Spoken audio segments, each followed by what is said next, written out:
মরিচ কিন্তু কররা জাল, এটারে আমাকে দেশি ভাষায় কয় হাইটটা মরিচ।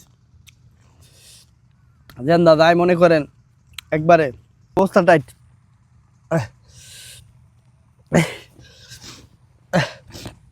প্রচুর জাল হয়ে গেছে গা।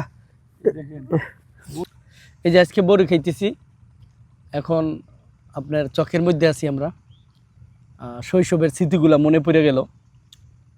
শৈশবে আপনার কি করতাম, এরকম দল বাইন্দা সবাই যাইতাম গাছে, দুই তিনজনে ইডা দিত গাছও, আর নিচে 2-3 জন থাকতাম, লইয়া পরে আপনার এরকম চকাইয়া পড়তাম।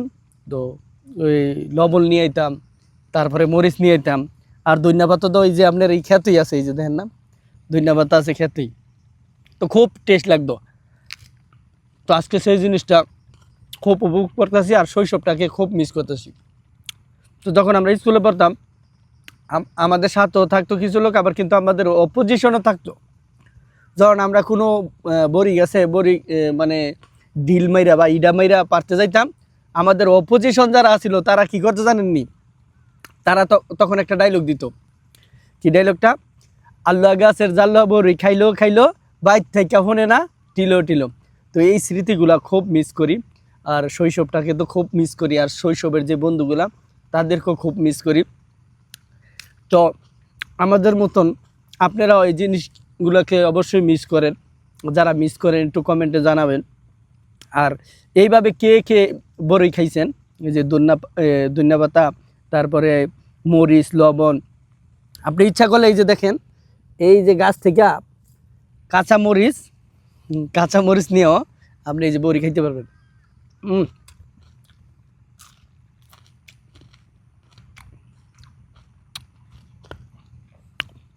সে একটা মজা কিন্তু।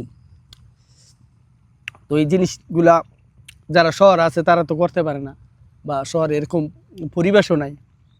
আলহামদুলিল্লাহ আমরা গ্রামের সন্তান, গ্রামের যেই প্রাকৃতিক সবুজে ঘেরা, আর আমরা যে জিনিসগুলোই খাই এটা অরিজিনাল, এখানে কোনো ভেজাল থাকে না, কোনো ফরমালিন থাকে না।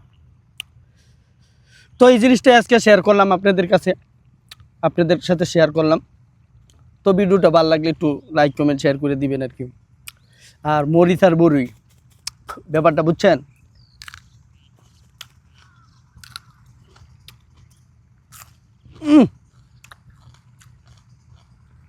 মরিচ কিন্তু কররা জাল, এটারে আমাকে দেশি ভাষায় কয় হাইটটা মরিচ।